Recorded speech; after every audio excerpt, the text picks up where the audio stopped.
Good evening, everyone.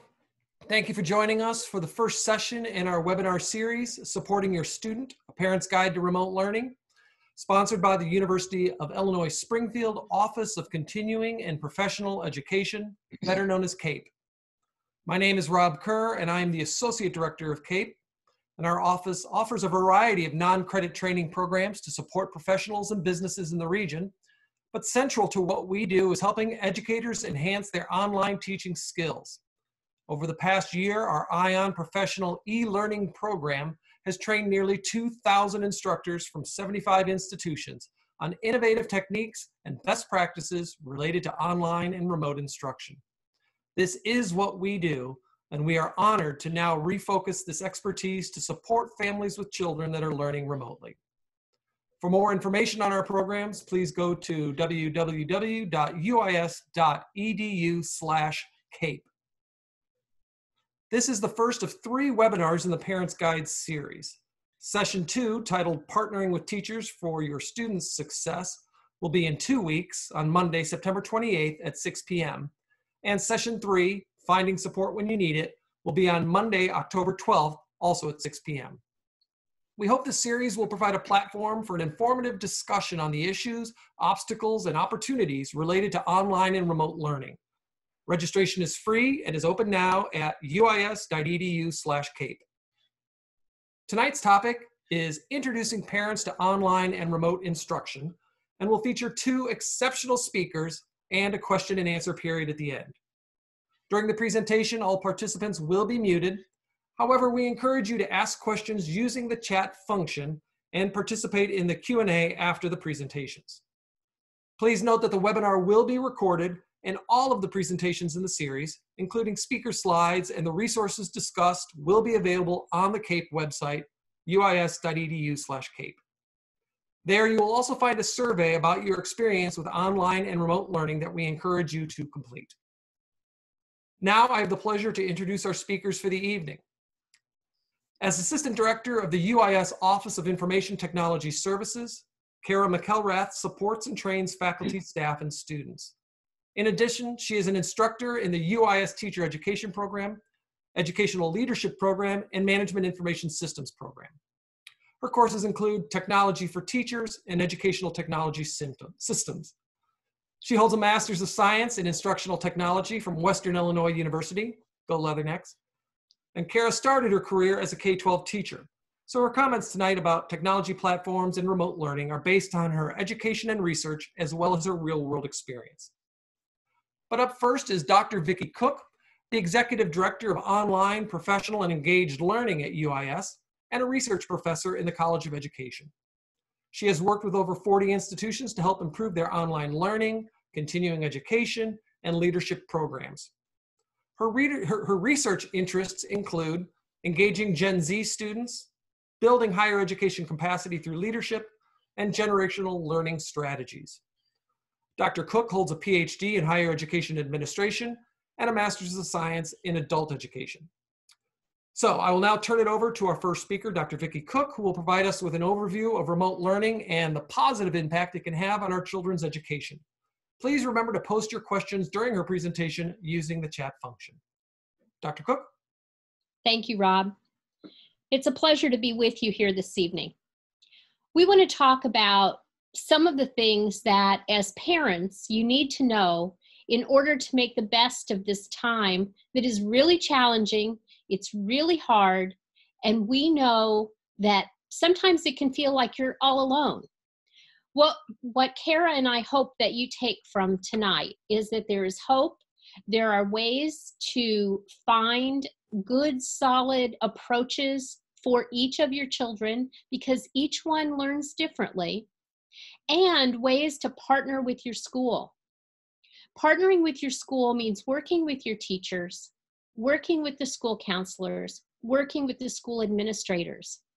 And if you have the opportunity, and you feel like it's something that you can add to the already heavy burden that we know that you're carrying, consider working with the school as a volunteer to provide feedback, to work with more individuals across the school, and to engage with more families. So remote learning, is it better? Is it the same? No, it's very different. Remote learning is a combination of taking online learning, which has very specific pedagogical approaches to learning, and adapting those into the current situation that we're in.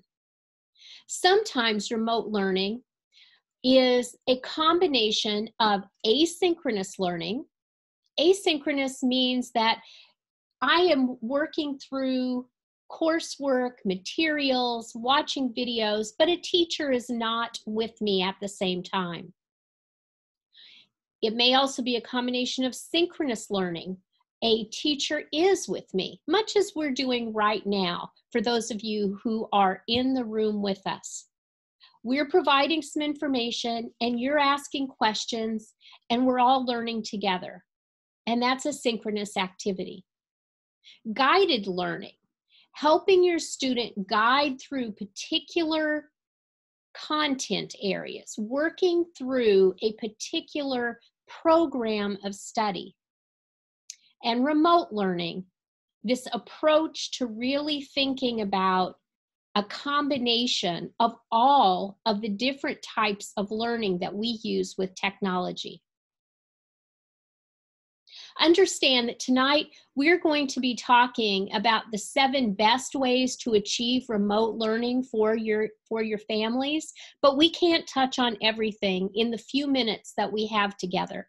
So we're going to provide some additional resources, and we hope that this will give you some particular questions that you want to take back and ask the school.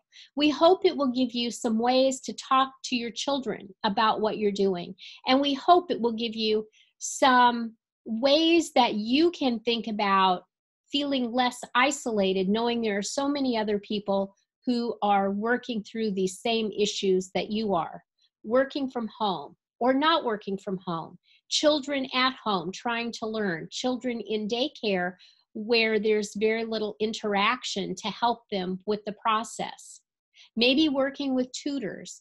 All of the various situations that you find yourselves in right now. We hope that these 7 things will at least help give you a foundation to move forward to best help your children. So let's talk about them one at a time. Number 1, start slowly and develop good habits.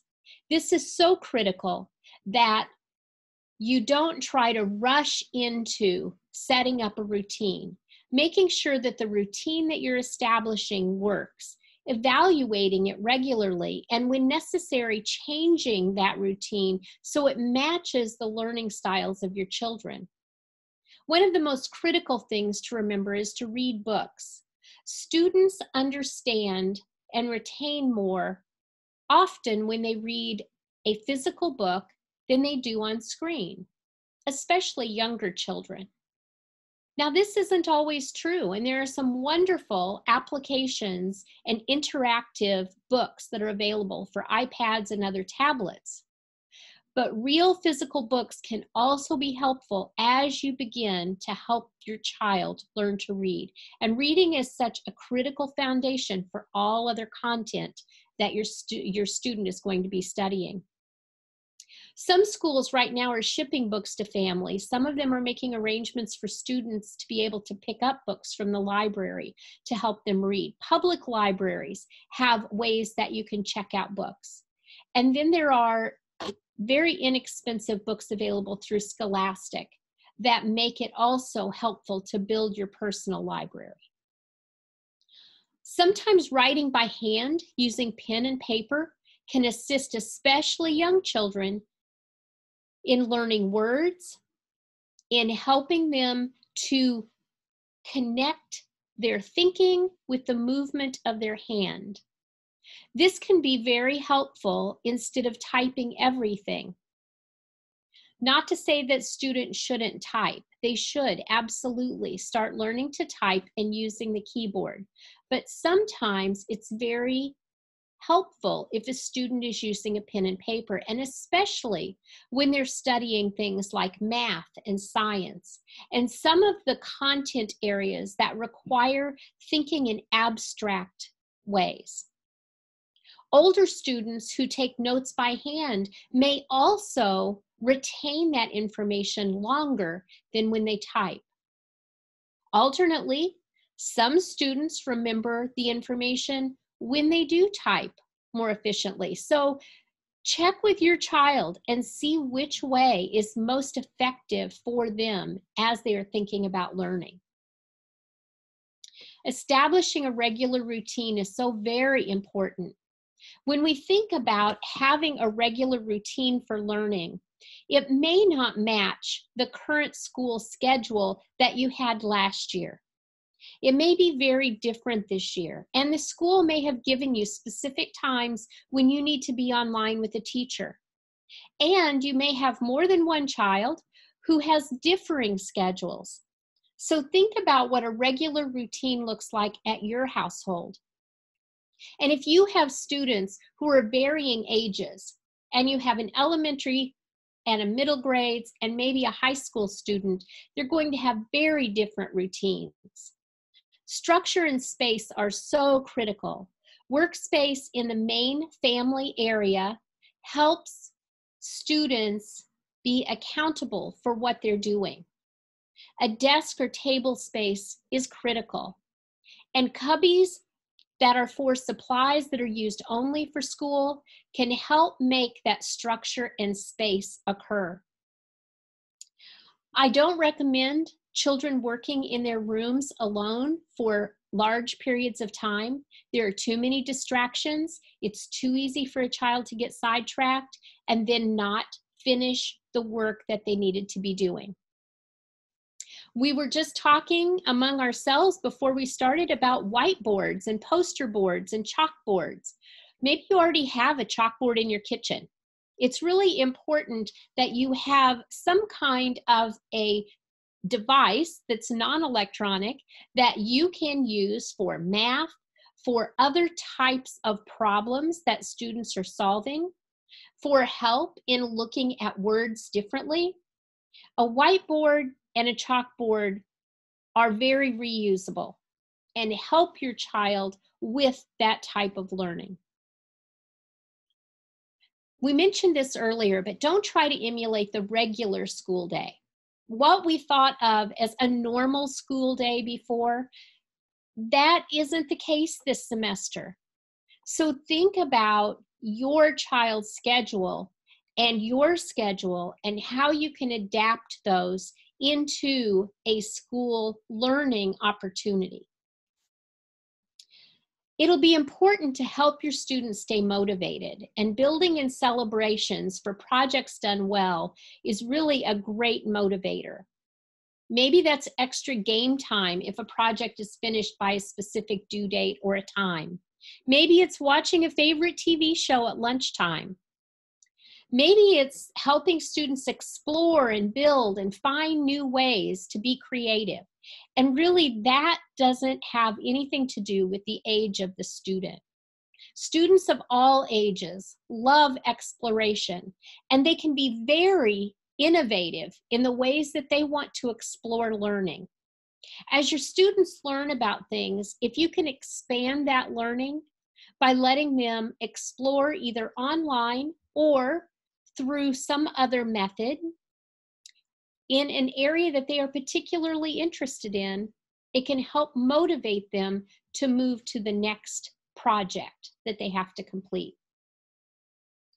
Many students struggle with math, and so thinking about math, think about real-world math applications.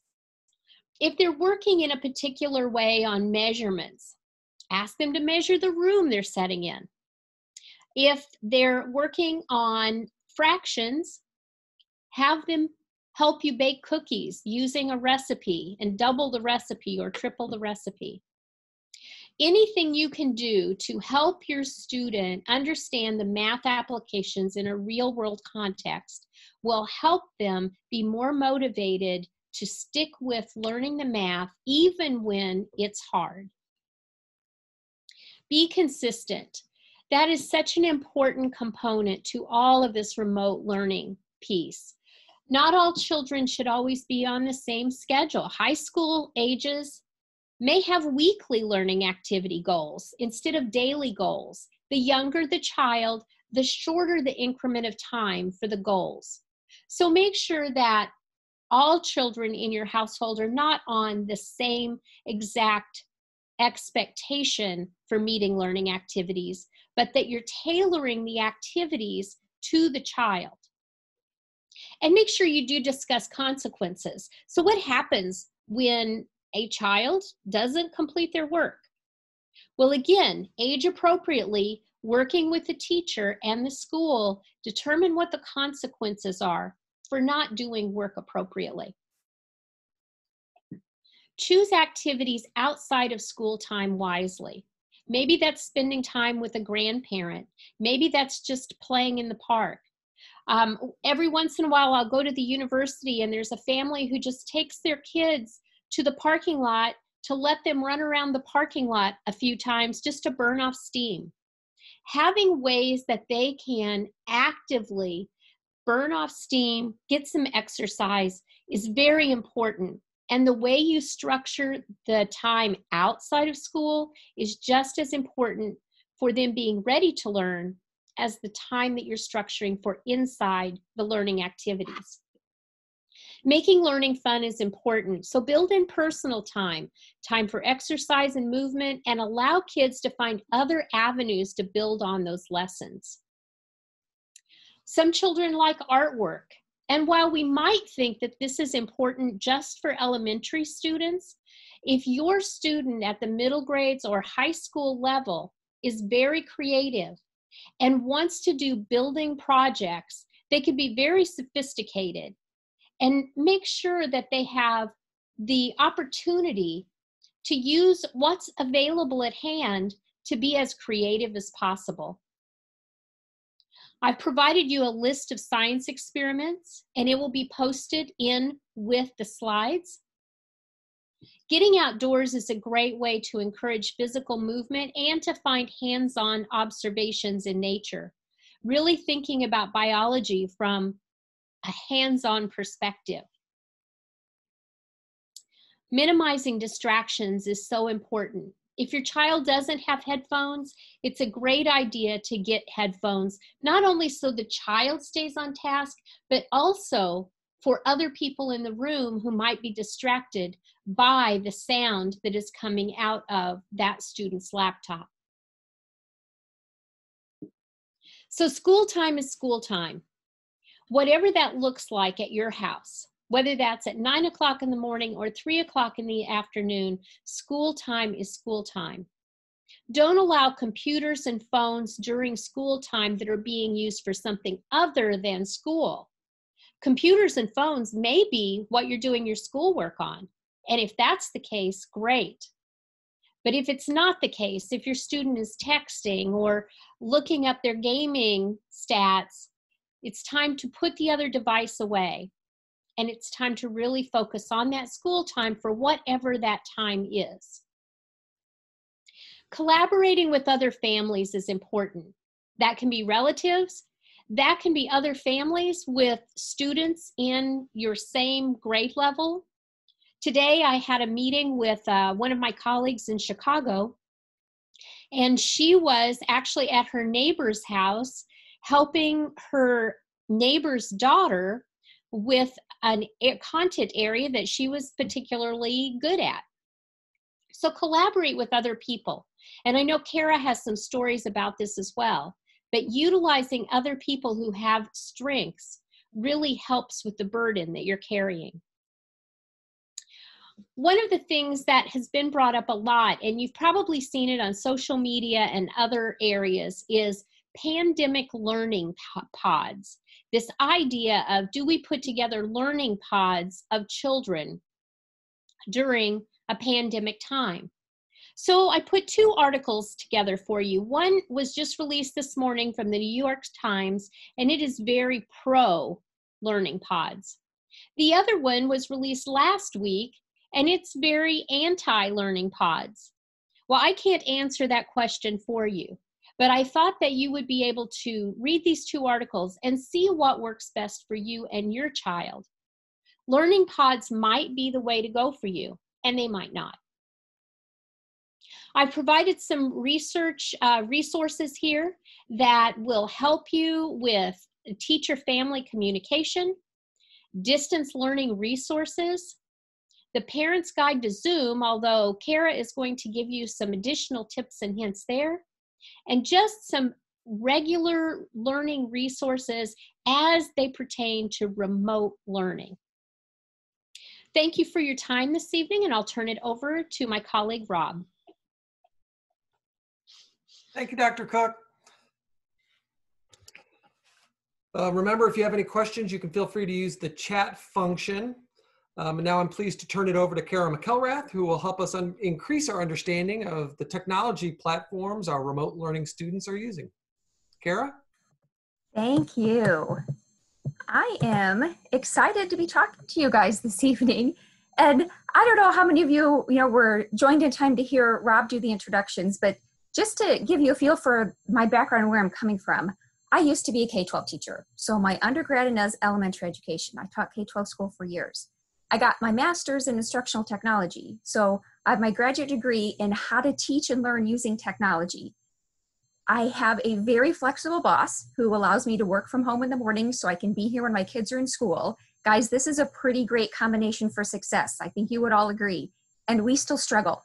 So if you were struggling, I don't want you to feel bad. We are all in this together. Like, again, I got a pretty solid setup here, and there are still days where we are frustrated and there are tears, and that's part of us figuring out how to make remote learning go well for our kids. So what I want to go through this evening is some things that we've learned along the way, some tips and tricks, and things you can do for your kids and with your kids to help us all through this. There's not a book that tells us how to do this. If there was, guys, I used to also be a school librarian. I promise you, if there was a book, I would already have had it and read it. I'd buy y'all a copy. It doesn't exist. Like, we are flying in the plane as we're building it here. And we are all in this together. Like, there are some great things that are going to happen this year. It's exciting. For those of you that were like totally on the ball this summer and went out and bought your crayons and your markers and your notepads, that's awesome. These are the school supplies that I think we need more than anything. I don't care if we're talking about a kindergartner or a senior in high school. These are the things we need. Heavy on the flexibility, heavy on the compassion. Our kids are struggling. Our teachers are struggling. As parents, we are struggling. So this is what we need to focus on. And while I obviously love technology, I'm a big fan of it. It's certainly not the answer to all of our problems, but for most of us, we've already figured out that sometimes technology is great and sometimes it's frustrating, and that's going to be true with remote learning too. So that patience and flexibility goes right along with using so much technology as we're learning with our kids. And again, we have days like this too, you guys. So if anybody has this number for the substitute teacher for parents, please pop that in the chat for the rest of us, me included, because we could all use it some days. So if you're struggling, it's because you're working and you're parenting and you're teaching, and those are all different jobs. So it's not hard because you're doing it wrong. If your kids are struggling, it's not because they're stupid. It's because we're asking a lot of all of us. And we need to figure out, and we need to help our kids figure out the ways that we can be successful doing this. So even the days that we're struggling, we can get through this. We can learn from them. Our kids are learning from us. So they see how we're handling this crazy balance that, quite frankly, seems impossible some days. They see how we're handling the frustration. They see how we handle it when the technology fails, and they're learning those things. When I think about it, are my kids, because I have kids in K-12, I got 2 of them. Are my kids learning the same things they would be learning if school was in session? We happen to be in remote learning for the first 9 weeks where I live. I don't know. Are they learning less? Maybe. Are they learning more? Also, maybe. Maybe some of the things that they're learning are those life skills that are going to help them carry through so they know how to handle frustration and challenges and technology failures and all of those kinds of things. So we may all be learning extra things that we weren't necessarily planning on, but still good things. I want to start with some basic sort of tips. Even though this slide is focused on Chromebooks, a lot of our kids are using Chromebooks, but it doesn't matter if you're using a Chromebook or a laptop or a desktop computer or an iPad or a tablet or your smartphone or whatever device you're using. It doesn't matter if your child is a kindergartner, if your child's a senior in high school. your students need to know how to do these things and how to do these things independently. And some of us, like, of course my kid knows how to do this. They've been using technology for years. You should see them on their phone. You should see them watch Netflix. You should see them navigate YouTube. Those are great skills, but they're not the same skills your students are using for school. So it's not just that they know how to do these things, it's that they know how to do them with confidence. Because what I've noticed in the first 3 weeks of this semester is our teachers are maximizing their time. And I know we're all doing a variation of things with school. Some of us are all remote. Some of us are doing some remote and some in class. Some of your kids, may be going most of the time in school. But teachers are maximizing what time they have with their students, and they're expecting the students to be able to do these things quickly and have confidence that they can do it on their own. So, when all of their mics are muted, like in the situation we're in now, and the teacher says, all right, Kara, can you go ahead and answer this question for me? I need to be able on my own to find that mute button, be able to click it, say my piece, mute it right back up again. Otherwise, the teacher's going to move right on and I'm going to feel left behind and or embarrassed because I couldn't get my mic unmuted in time and now the whole class thinks I'm stupid. And these are the things that our kids are feeling. So take this list, regardless of the devices your kids are using, and make sure they can do these. My favorite one on this list, I'll tell you right now, is the find the clock, because that's the question I hear most all morning long. How much time is left in this class? When's it the next time for my break? When's it a snack break? Make sure the kids know where that clock is so they can see that for themselves. How much time do I have before I need to have this assignment turned in? As well as charging their own devices. Again, even your kindergartners, they can plug in their devices. Y'all don't have time to run around at the end of the night and make sure all these devices are plugged in. And if you do, I would love you to come over to my house and run around my house to make sure all of our devices are plugged in too. Your kids can do that. Let them be responsible. This is just like packing up their book bags. This is like packing their lunch, making sure their homework is in place. These are things that we can do with our students so that they can have some confidence about their learning. Now, for those of you who are Chromebook users, this tip is a lifesaver. I'm talking Christmas morning joy. For those of you who are Chromebook users, if you press the Alt key and that square bracket at the same time, it splits your screen. That means the student can see their teacher in the Zoom or Google Meet session on one half of their screen, and they can be in their work on the other half. And it's remarkable. Like for those of you who work like in an office environment and you remember the day that you first got 2 monitors so you could have your email open on one and do your work on the other, it is that kind of Christmas joy. The students, I've tried this with my kids. I have several kids that come over and hang out with us in the morning and do school with us, again, because I'm fortunate enough that I can be home with my kids for this. So there are several other kids that come over here. We're like Little House on the Prairie, one room schoolhouse style. When I show them this, they were like, oh my gosh, that's so much better. Because they can see their teacher. Those facial expressions, that learning, that communication they get from seeing their teacher helps them while they're looking at their work. And otherwise, they were simply toggling back and forth between tabs, which, sooner or later you get pretty good at. But you all know that when you get a lot of tabs open on that toolbar, especially when you're using a small device like a Chromebook, the space between the tab and the X that closes the tab is minuscule. And I can't tell you how many times kids are closing out of sessions because they were trying to flip to that tab and instead they accidentally clicked the X. So Alt and that little bracket splits your screen. It's a beautiful thing. All right. While we're talking about these live sessions with teachers, whether it's Zoom or Google Hangouts or Google Meets or Skype or whatever you're using, this screenshot is for Zoom, but the same thing is true. By this point in the school year, the teachers have set some expectations for our students, and that's a wonderful thing. What I encourage you is to focus on with your kids those sentences, those instructions, those expectations that start with B. Our kids, regardless of the age, they're full of action. Like action verbs, this is what we do well. We run, we jump, we hop, we talk, we giggle, we laugh, we dance, we tell jokes, we do all of those things. B is tricky for them. Being on time, what does that mean? School starts at 9, so I'm going to flip open my Chromebook at 9 o'clock. That's not what being on time means. Being prepared, I don't know, I got my Chromebook, I got my notepad, I got a pencil. Is that good enough? Our kids need to know these things. I will never forget this. This is when my kids were little, like maybe 4 or 5. We'd had a play date. We took the kid home at the end of the day, and the kid's parent looked at my Hunter, who was very literal. He was then, he is now, and was like, gosh, I hope Adrian was good today. And Hunter looks at me and he's like, he seriously said this out loud. I don't even know what that means, Mom. What is good? He didn't spit on me. That was good. He ate all of his goldfish. That was good. When he played dodgeball, we won. That was good. Like, these B things are not necessarily things our kids know how to do. So work with them on them so that they know what it means to be prepared, to be on time, what a quiet place looks like. These are the kinds of things that can help them be successful, because it's hard to do that on your own when they're used to being in a classroom and the teacher showing them those kinds of tips. While they're in these sessions, it's also important that your students know how to change the layout of the session. Again, whether they're in Zoom or Google Meet, I'm going to show you those two because those are the ones that I've seen most often. So this is a screenshot for what it looks like in Google Meet. So those of you who are at Google Schools, when you click on the kebab button, this is the button in the lower right-hand corner, it literally looks like a kebab, like the skewers, you know, the grill, and you have big chunks of meat on it. Those circles are like the chunks of meat. That's our kebab.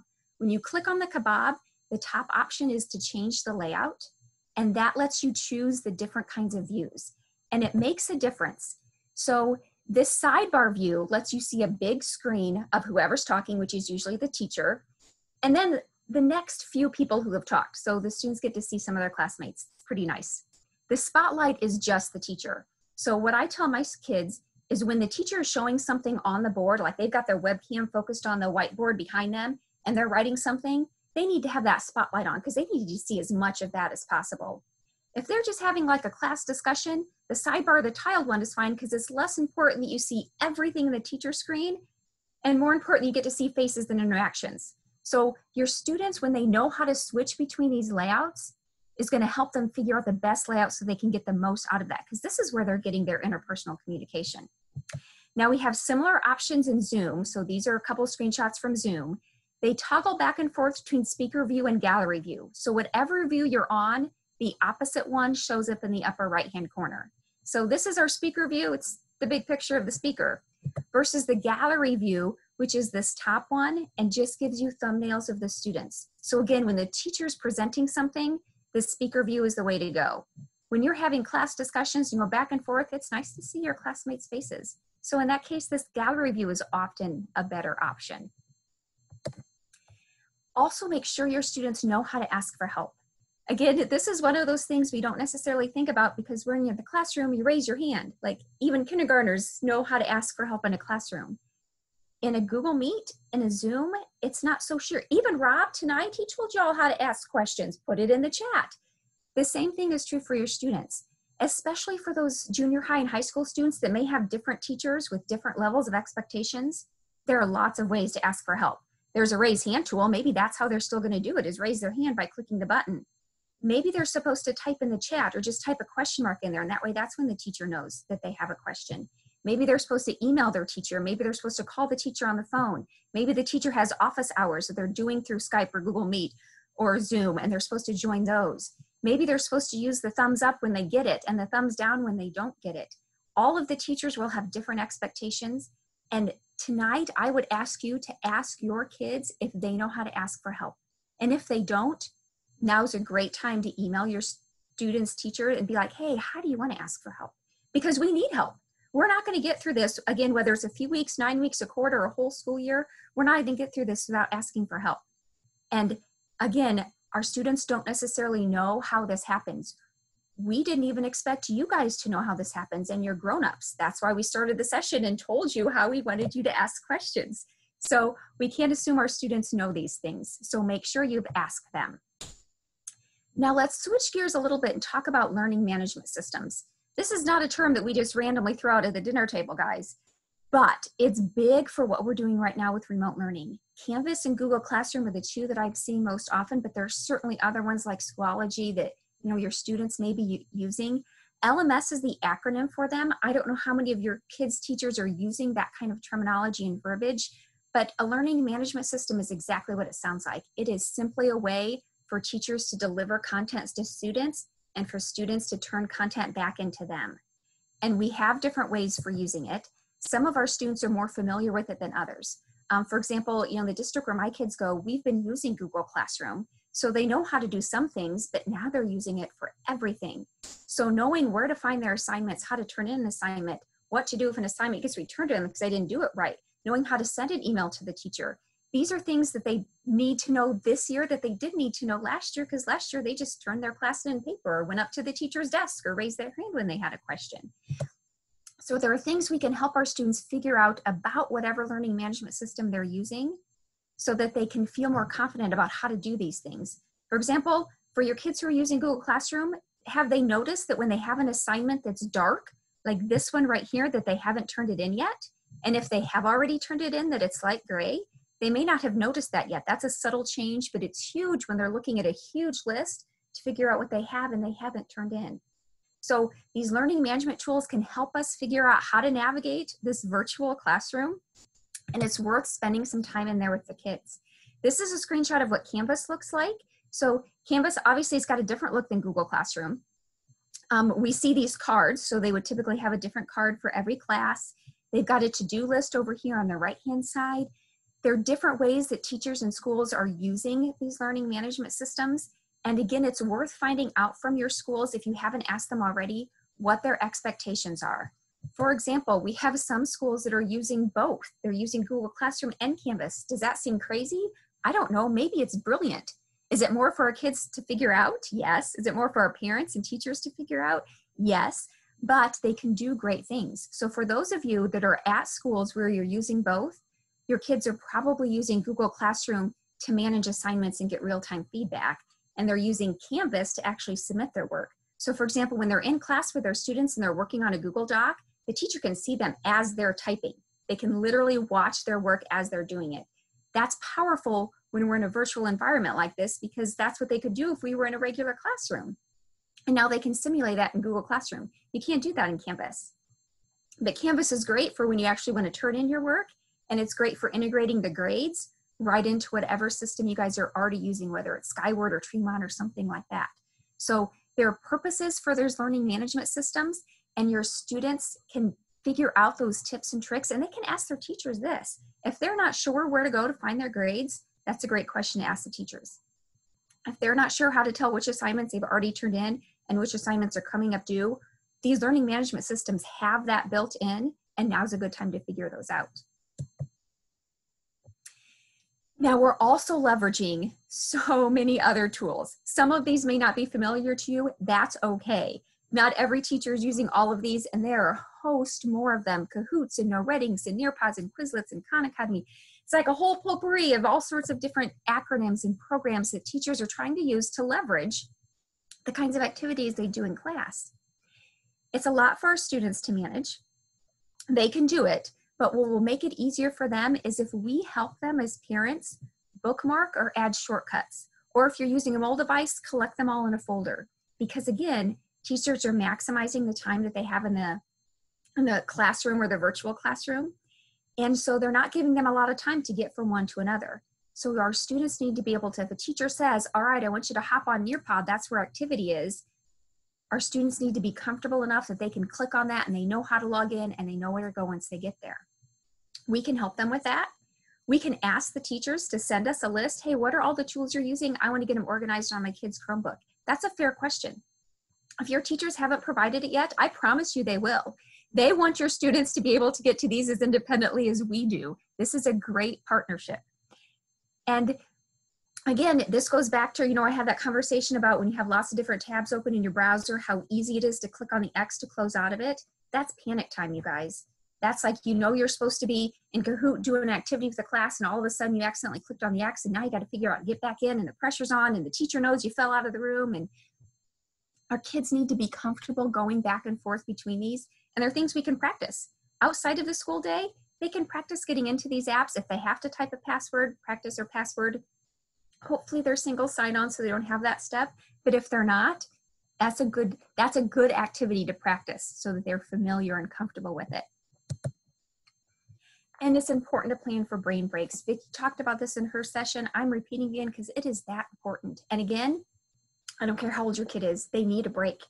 My kids are doing 9 to noon. They get a 5-minute break every 30 minutes. Is it enough? I don't know if it's ever enough. If we give them too much, do we lose them because then it's harder for them to get back? Probably. I don't have the perfect answer for how many breaks and how long they should be. But let's leverage the breaks that your kids do have. This Go Noodle website is one of my favorites. It's this YouTube style. They're short videos, 1, 2, 3-minute videos. And it's everything from expending that energy to managing frustration to taking deep breaths. They're good for us, you guys. I use them as a parent. I use them as a teacher. I use them with my kids. They're all short and they're all wonderful. So I encourage you to check these kinds of things out, because what I worry about for our kids is that anxiety. And we can't always tell when they're anxious. Anxious kids look like all of these things, any of these things. Sometimes we're like, oh my gosh, I have a bad kid. What kind of a monster am I raising? We're not raising bad kids. Sometimes we're raising stressed kids. Sometimes we're raising anxious kids, and sometimes we don't know it. Y'all know about the boiling frogs. Now, I'm not sure you know about the boiling frogs. Let's talk about frogs. So you put a frog in a bucket of hot water, and they're going to jump out, because frogs aren't stupid, guys. They're good jumpers, and they know if the water's hot, it's uncomfortable, they're going to jump out. That's cause and effect. You put a frog in a bucket of water that's just room temperature, they're happy as could be. You slowly raise the temperature of the water in that bucket, guys, the frogs don't jump out. They don't notice it getting hotter and hotter until it is too late. We can't let our kids be frogs. We can't let that anxiety increase and increase, because they may not notice it. They're kids. Sometimes I have trouble handling anxiety and I'm a grown-up. We need to help our kids not be the frogs. We got to focus on these things and notice them. Here are the words our kids need to hear. I got your back. It's normal to feel like this. I feel like that sometimes too. I don't have the answers either, but when I know more, I will tell you what I know. This is what our kids need to hear from us over and over and over again. Ask them what they have questions about. Not just, hey, how did your day go? That question rarely gets me anywhere. But what questions do you have about today? What happened today that made you super happy or super nervous, or that you wish hadn't happened, or that you wished happened more often? Let's ask those kinds of questions and kind of see where kids are going. And when our kids are feeling stressed about school, and I'm sure this is going to be talked about in the next session, but those are some of the conversations that we're going to have with teachers so that they can help us strategize and get through these kinds of things. Now, I don't have daughters in my house, but this girl, she could be mine, right? This is important for us too. We are anxious as parents. We're overwhelmed. We have the same feelings as our kids. It's important for us to have the same self-care that we're going to work on our kids with. Those go noodle strategies, I do those with my kids. You guys should do them with your kids too. They take a couple minutes. It's good for us. We have to take care of ourselves so that we're healthy enough to help take care of our kids too. So don't forget about yourself. These are some things that we can talk to our kids about. They need to know that struggling is part of learning. We all struggle. I struggle at work. I struggle as a parent. That's okay. We all do. So not everything's going to be easy. So we need to let our kids know that. They're capable of doing anything. They're capable of doing everything. They're the focus of the class. They can be responsible for their learning.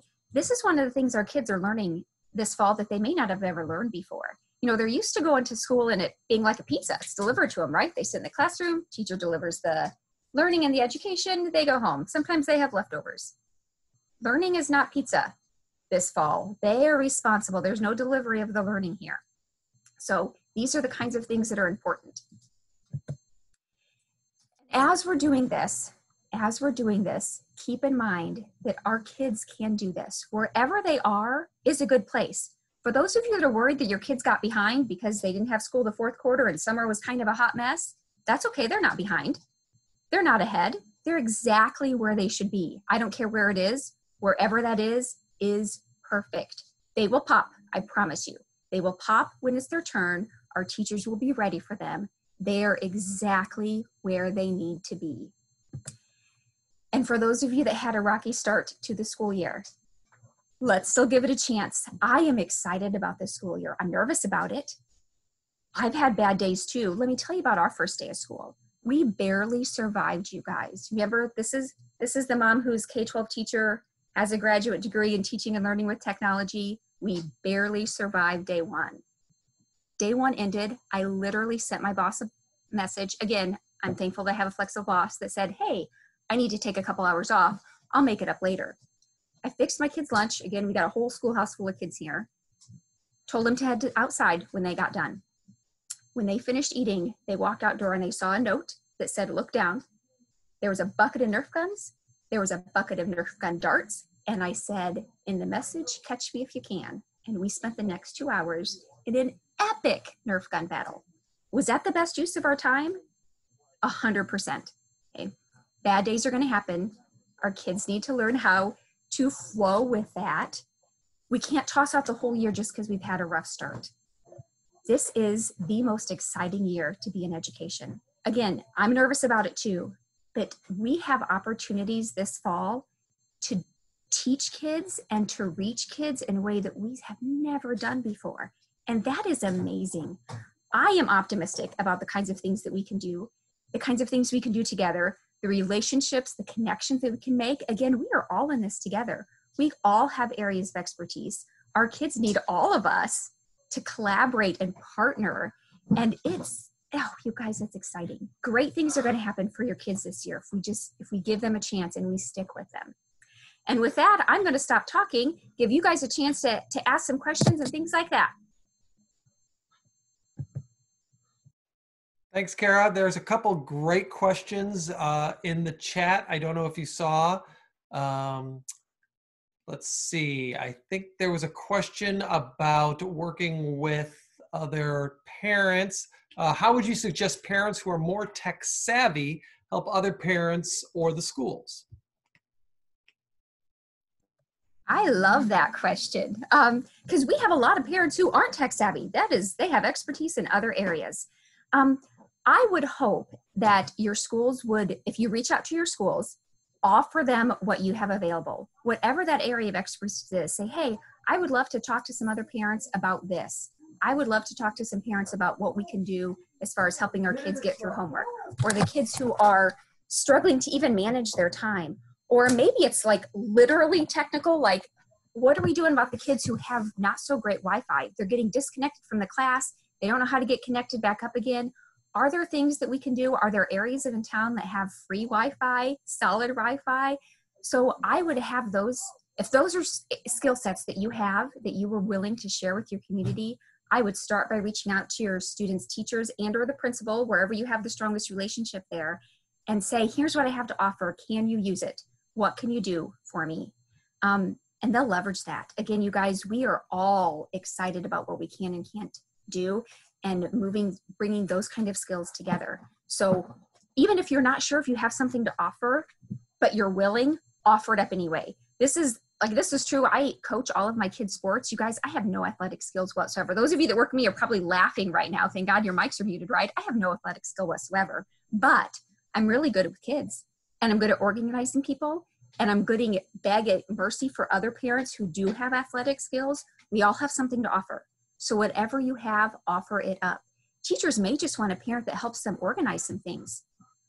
Maybe, get some feedback on what seemed like too much or too little. I had a conversation with my son's math teacher this morning. Homework this weekend took like an hour and a half. And so I was like, hey, is that normal? Is that what you expected? It seems like a lot to me, but maybe that's the level expectation. And she was like, no, I thought it would take 30 minutes. So, be willing to have those conversations, not accusing the teacher of giving too much homework, but saying, hey, was this your level of expectation? Because this is what homework looked like at my house. Kara, I think there's another question that you have just answered.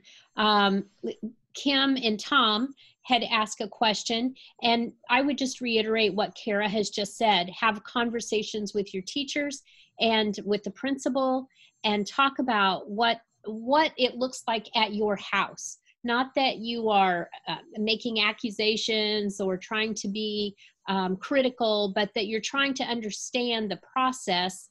You were told one thing that hasn't exactly happened.